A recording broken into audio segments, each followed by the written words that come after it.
Good morning to all. Welcome to the Diamond Group of Institutions, NEET and JSET online classes. Today's topic is anatomy of flowering plants. Earlier, we are already discussed some of the questions from the anatomy of flowering plants, but according to the weightage in your NEET and JSET exams, we have to consider some more questions from the other chapters, including your biology, in that is botany. So, anatomy of flowering plants, remaining questions, those are mostly we are going to discussing now as a previous questions. What are the exams are conducted by the NEET and the APMT aims. Those are the important chapter and some previous questions are we have to discuss. So in that first one, secondary xylem and phloem in diploid stem are produced by. See now, here they are asking secondary xylem and phloem in diploid stem are produced by. Options are given as a apical meristems, vascular cambium, phyllogen, and axillary meristems.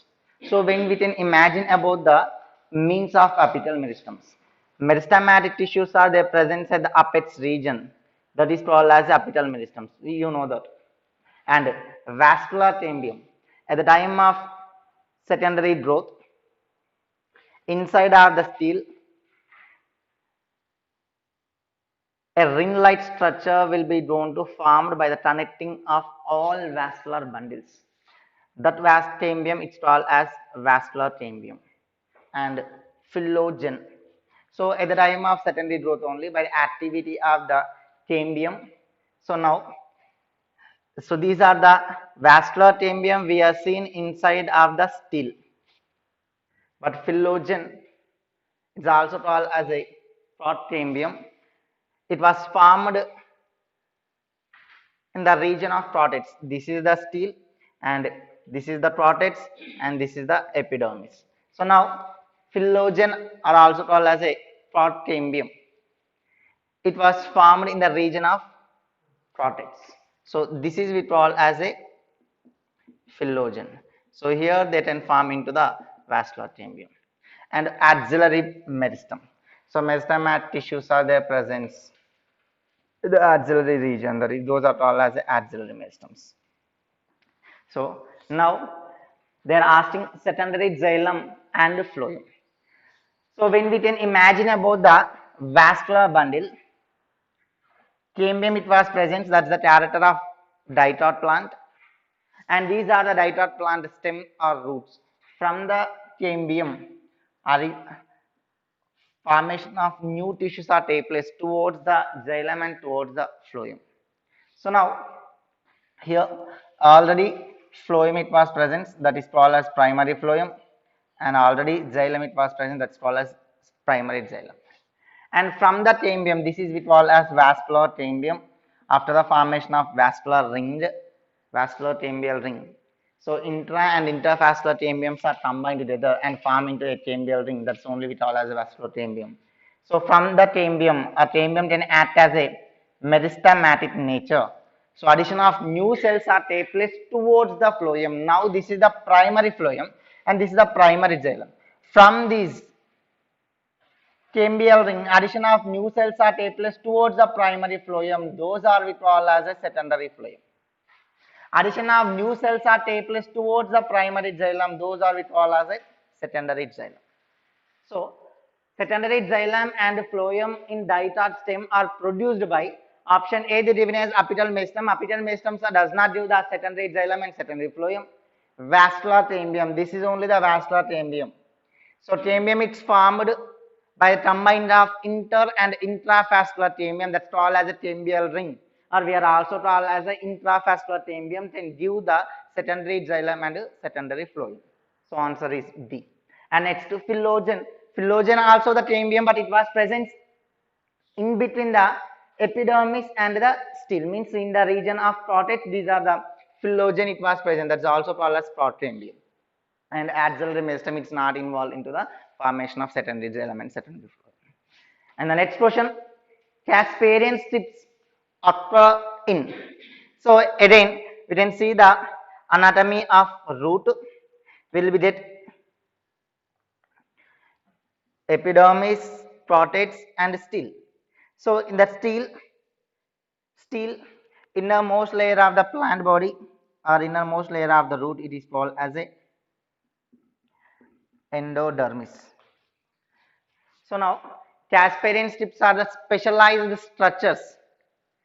So based upon the name of Casparian, so those are the specialized structures are deposited on the endodermis. Endodermis. So all of the endodermal cells are, they won't have the Casparian strips. Some of the endodermal cells only they are having Casparian strips, means they are coated by the specialized chemical that is called as suberin. It is impermeable to water. It cannot allow the water. So now from the soil through the root air, water will be don't enter into the plant body. From the root air cell into the epidermis, epidermis into the protets, protets into the endodermis. That water will be don't reach. So now these water and minerals are, they have enter into the plant body, means into the vascular tissues as a xylem. So now these are the endodermal cells that can act as, means endodermal cells are that can contain a specialized chemical. That chemical it's called as suberin. It's impermeable to water. So all of the endodermal cells are, they won't have the suberin chemical. Some of the endodermal cells only they have a suberin chemical, and in between these are the suberin coated cells. Some of the cells are, they won't have. So such type of the cells, which are the cells they won't have the suberin chemical, such type of the cells they are used to transferring of the water and minerals. See now here these are the specialized cells. They are coated by the suberin. So that's why we are going to drawing as a picture. It's impermeable to water. So other than these are the suberin coated cells. These are the suberin coated cells only, which all as a Casparian titanins, based upon the name of the scientist Casparian. So here these are the suberin, it's impermeable to water. In between these are the Casparian cells, Casparian titanins. Some of the cells are, they won't have in suberin coating. So such type of the cells are we call as, now these are the cells we call as passage cells. So through the passage cell, water can enter into the vascular tissues or into the steel. So where these are the passage cells are located? So passage cells are always located opposite to the primary xylem, we call as a protoxylem. So this is the protoxylem and this is the passage cell. Here also this is the passage cell, here the protoxylem will be doing presence. So now here Casparian strips are the specialized structures are we are seen in the endodermis of root. Those are helpful into the, they can act as a check post to prevent the entry of water. Other than these Casparian cells, in these are the endodermis, some specialized cells are there present to entry of water molecules into the steel or vascular bundles or vascular tissues. Such type of the cells are we call as passage cells. But the question was asked as where the Casparian cycle or Casparian strips are will be doing present. Options are endoderm, epidermis, pericycle, protets, endodermis. Epidermis is the outermost layer. It won't have any Casparian cells. Pericycle, below the endodermis, a parenchymatous layer it was present. That is called as a pericycle. From the, in these of the pericycle, Casparian strips are absent, but from the pericycle, lateral roots will be drawn to arise. And protets, this is called as a protets region. Here also the Casparian strips are absent, and remaining fourth one means option D, endodermis. Answer also endodermis only. So Casparian strips are located at the endodermis. Yes, next question. Identify the wrong statement in context of heartwood. Here the question from secondary growth of diploid stem.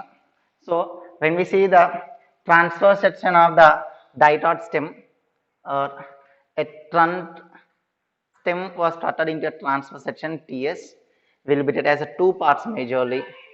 The two parts are in the center of the stem. Dark color structure will be going to present, that is called as a heartwood. Above that white color structure it was present, that's called as a sapwood. So here question from the heartwood.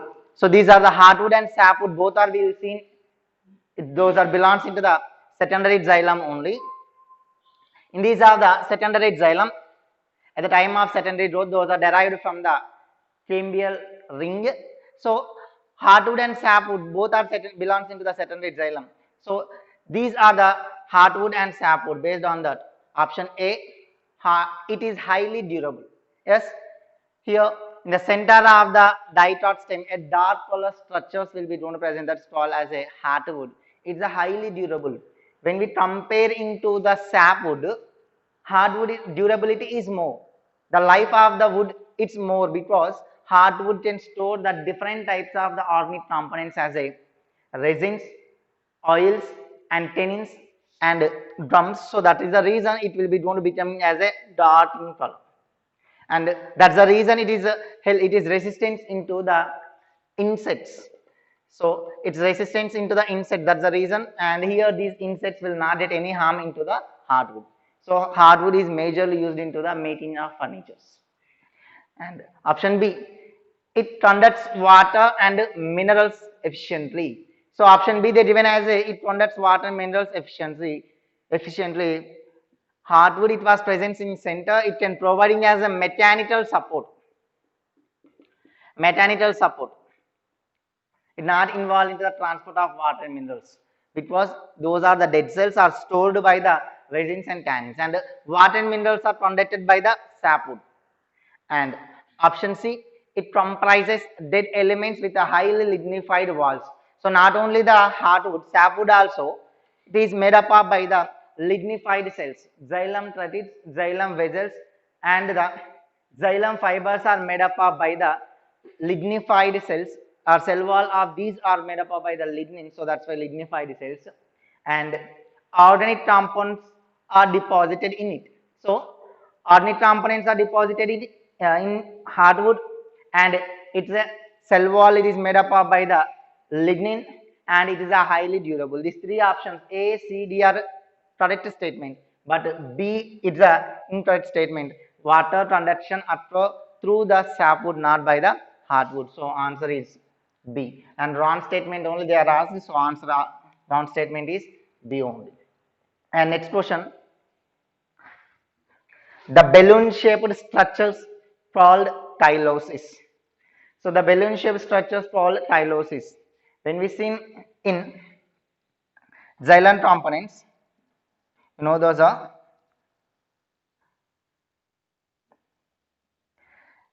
xylem having as four components. That four components are xylem parenchyma, xylem vessels, and xylem tratids. So xylem vessels are having as a balloon shaped structures with a wide lumen.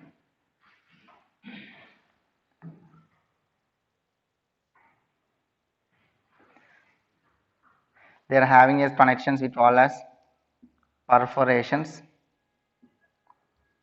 and they are associated into the sharpened structures we call as a xylem tratids.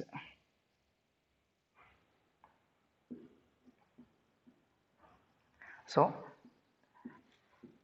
xylem parenchyma, out of the four components of the xylem, so those are xylem parenchyma, xylem vessels, xylem tratids and xylem fibers. These are the four components. These three are xylem vessels, tratids and fibers are dead cells. Cell wall is made up of by lignin, but the xylem parenchyma only living and it's contained as a nucleus. Cell wall is made up of by cellulose. So here a balloon shaped structure called as chylosis. When we get the tree will be going to get any injury. So from the xylem parenchyma can store the food materials. So from the xylem parenchyma, they can enter into a balloon shaped structures from the xylem parenchyma into the xylem vessels and xylem tratids. So a balloon shaped structures are there formed in a xylem vessels. That balloon shaped structures only we call as a chylosis. So any injury it was happens into the plant or tree. So this injury will be going to prevented, otherwise that injury will be going to removed by the activity of the self-protecting mechanism. It can prevent the entry of pathogens as fungi and other microorganisms. So from the xylem parenchyma, a balloon-shaped structures will be going to releases through into the xylem vessels. that balloon shaped structures are we call as a tylosis. So option A, originate from the lumen of xylem vessels. Here balloon shaped structures are originate from the xylem parenchyma, not from the xylem vessels. Or it's option B, characterize the sapwood. So it is not a character of sapwood and heartwood. Here just we have to discuss from where this tylosis will be going to form. So they're given as a characterize of the sapwood.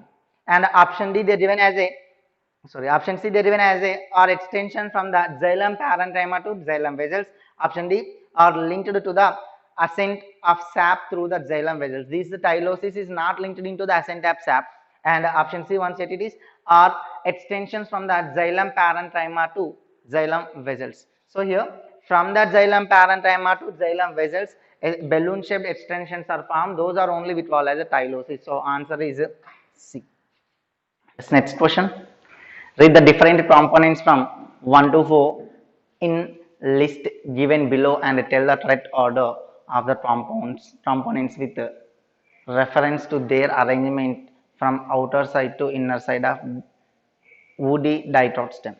So they are given as a some woods, that is components in a diptych stem. So those are the components arrangement we have to identify from the outer side to inner side. So that is belongs into the woody diptych stem. So it's a diptych stem only. So in this we have to identify the arrangement of the woods. So now secondary protets, wood, secondary phloem and phylum. See now wood is also called as a xylem. That is we have the arrangement of these tissues from outside to inner side. So when we draw the diptych stem, this is the epidermis, endodermis, means this is only you can consider as a steel, and here the vascular bundles are there present. So in these are the vascular bundles, you can enlarge this like this. So this is cambial ring. Now you see epidermis, below the epidermis this is called as a protets. Endodermis, below the endodermis, here the pericycle is present, these are the vascular bundles. Above the cambial ring, these all are called as a secondary phloem. Below the cambial ring, these all are the called as secondary xylem, and this is the primary xylem. So now you see secondary protets. So secondary protets means here normally protet it's there, but secondary protets means at the time of secondary growth, cambium it was formed inside of the steel, it's called as a cambial ring. Cambium it's formed inside the region of protet, it's called as a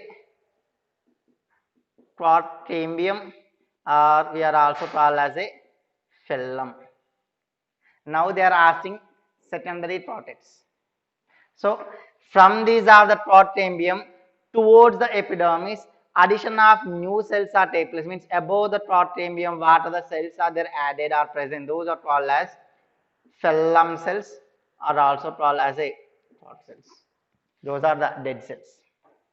And below that cambium, this is the phyllogen, or we are also called as a cambium. Phyllogen are also called as cambium. Below the cambium or phyllogen, what are the cells are they present towards the endodermis? These all of the cells we call as secondary protet cells, or we are also called as phylloderm. So secondary protets are also called as a phylloderm, and wood is called as xylem. Phylum also called as a prot. And below the phylloderm, here the endodermis it was present, actually it should be ruptured, and below that near into the phylloderm, near to the secondary protets, here the secondary phloem will be going to present, and below the secondary phloem that is a cambial ring, and below the secondary below the cambial ring, here the secondary xylem should be present. So now we have to arrangement all of the tissues from outside to inside. Outer layer, it is the epidermis, it should be ruptured at the time of secondary growth. Below the epidermis, this is the epidermis, and below the epidermis, this is we call as a phylum cells. Below the phylum, this is called as a phyllogen. Below the phyllogen, this is called as a phylloderm. Below the phylloderm, here the secondary phloem will be going to presence. Below the secondary phloem, cambial ring. Below the secondary phloem, secondary xylem and primary xylem and pith. This is the arrangement of the cells in the diploid stem. Anatomy of diploid stem, arrangement of the cells or tissues from outside to inside. So secondary cortex, wood, xylem and secondary phloem get given. Out of that, which is present first? Phylum is a outer, yes. Below the phylum, it will be known presence as phyllogen, and next to phylloderm means secondary cortex. Phylum, phylloderm and secondary phloem and cambial ring, secondary xylem and here the primary xylem. Like that arrangement should be present as options are secondary cortex, wood, secondary phloem and phylum. Means first phylum it should be present and secondary cortex, later secondary phloem, inner wood means we are also called as xylem. So answer is A. Next question, you are given a old piece of diploid stem and diploid root. Which of the following anatomical structures will you use to distinguish between the two? Means you will be give a piece of diploid stem and diploid root. So based upon the which condition or based upon the which structures you can distinguish the diploid stem as a diploid root. So now options are there given as a secondary xylem. Yes, both of the diploid stems and diploid roots are there and perform the secondary growth. So that we can see into the secondary xylem.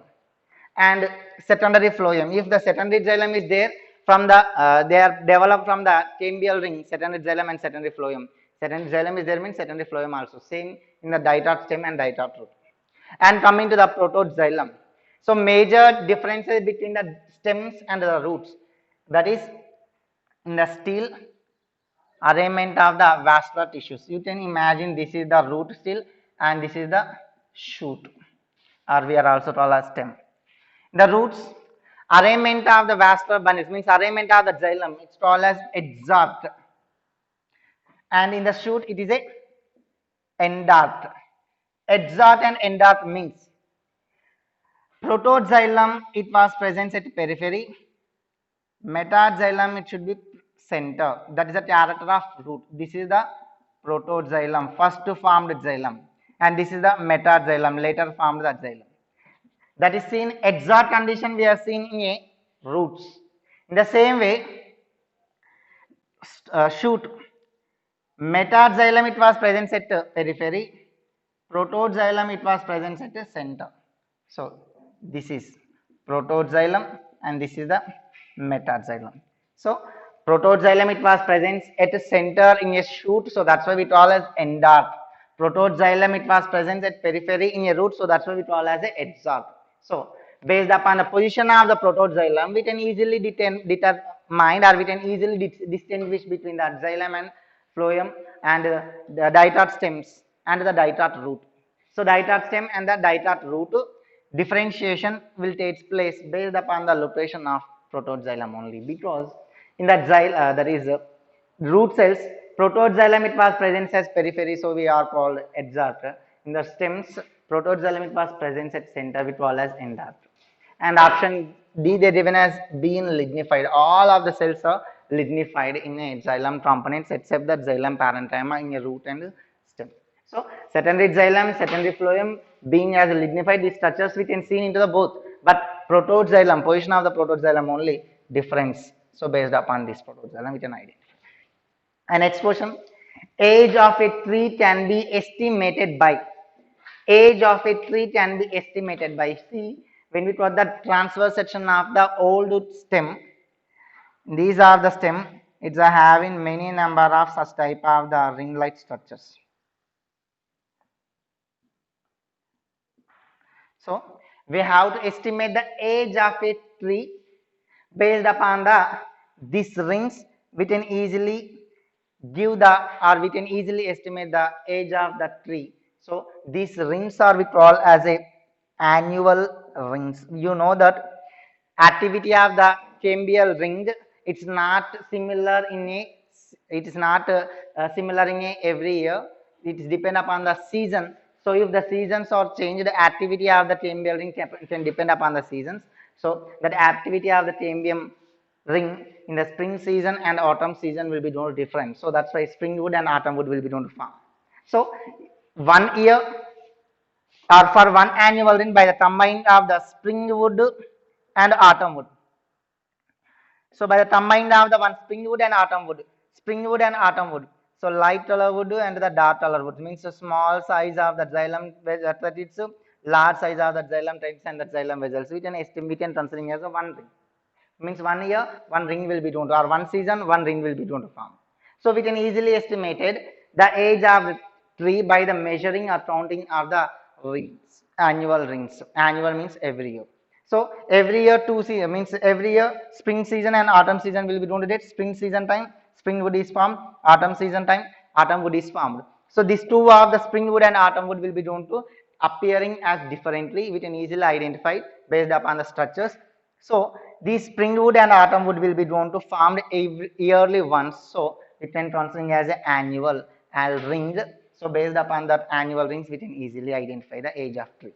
So study or identified of the age of tree based upon the annual rings. It's called as dendrochronology. So now option A, they given as number of annual rings, diameter of its heartwood, its height and girth and biomass. Biomass means group of the cells and living tissues, and height and girth size. By the height and girth size, we cannot estimate the age of tree. And diameter of the heartwood. Diameter of the heartwood also we cannot estimate to the age of tree, and remaining as an option A, number of annual rings. If the number of annual rings are there, each ring can consider as a 1 year. So here 1, 2, 3, 4 rings are present. So the age of the tree is 4 years. Based upon these annual rings, we can estimate. The answer is A. Yes, next question. Palisade parenchyma absent in leaves of. See now, here the palisade parenchyma and spongy parenchyma, those are types of the parenchyma cells only. When we talk the transverse section of the leaves, diploid and monopod. So in a diploid leaf, in between the epidermal cells we call as a mesophyll cells. This is also the mesophyll cells. So diploid leaf only, mesophyll cells or the parenchyma cells are they differentiated into two types. That is elongated cells we call as a palisade. Small spherical shaped tissue we call as a spongy, and here the veins and veinlets are vascular bundles of veins. That's the character of diploid. But in a monopod, this is the vascular bundle. All tissues are they are present in spongy type only, spongy parenchyma. So now here they are given as an options mustard, soybean, gram and sorghum. So in these, which of the option does not having palisade parenchyma? Means diploid leaves only they can show the two types of the mesophyll cells in the form of palisade and spongy. Monopod leaves are they can show the spongy parenchyma. So now mustard is a diploid leaf, soybean is a diploid leaf, size gram is a diploid only, and a sorghum we are all as a java, it's a monopod. So elimination method as D, sorghum, it's a monopod leaf or monopod plant, it's contained as a spongy parenchyma only. And next question, the common structural feature of vessel elements and sieve tube element is. So here vessels elements are belongs into xylem. Sieve tube elements are their character of phloem. And what's the function of the xylem and phloem? Xylem can involve into the transportation of water and minerals. Phloem then involved in the transportation of food and the minerals. So now you see same character of these. Options are A, anucleate condition, and B, thick secondary cell wall, and C, pores on lateral walls, presence of P protein. So when we seen as a diagrammatically, xylem vessels, these are long elongated tube-like structures will be going to present. Those are the connected together and we call as perforations. These are the perforations. And sieve tube cells are. Sieve tube cells are.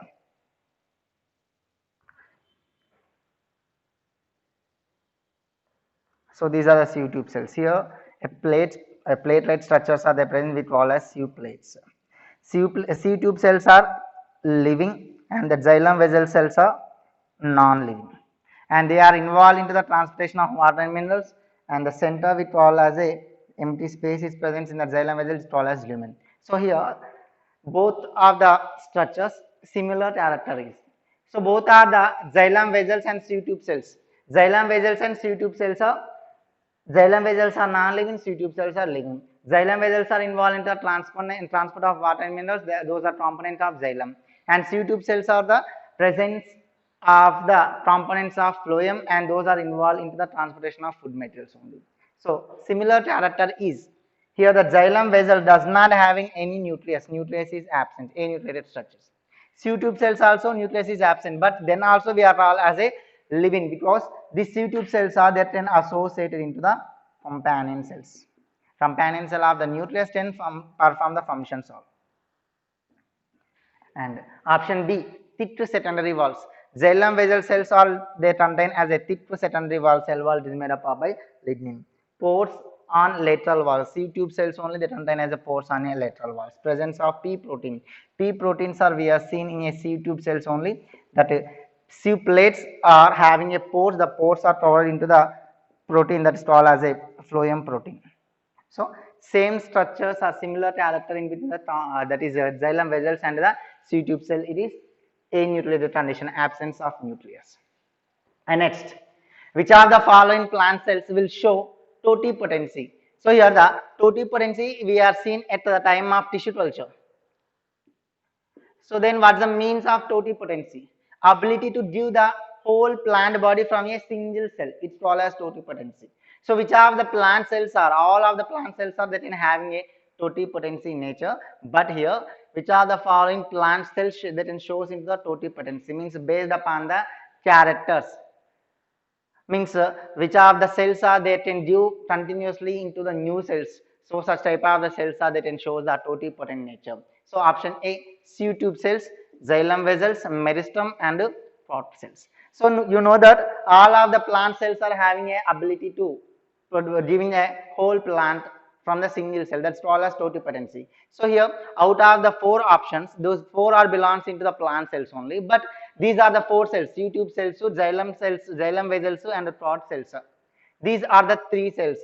They are not shows the continuous divisions. But the mestamate cell only, mestamate cells, a cell it can show the continuous divisions and give into the daughter cells. And again, these are the cells we don't act as a divisions and then give into the again next generation cells. So continuously tissues or cells are that ensures the division and then form into the whole plant body. So meristematic cells or meristemat tissues are having a totipotent nature. So here sieve tube cells, xylem vessels, pot cells are also have a ability to totipotent nature.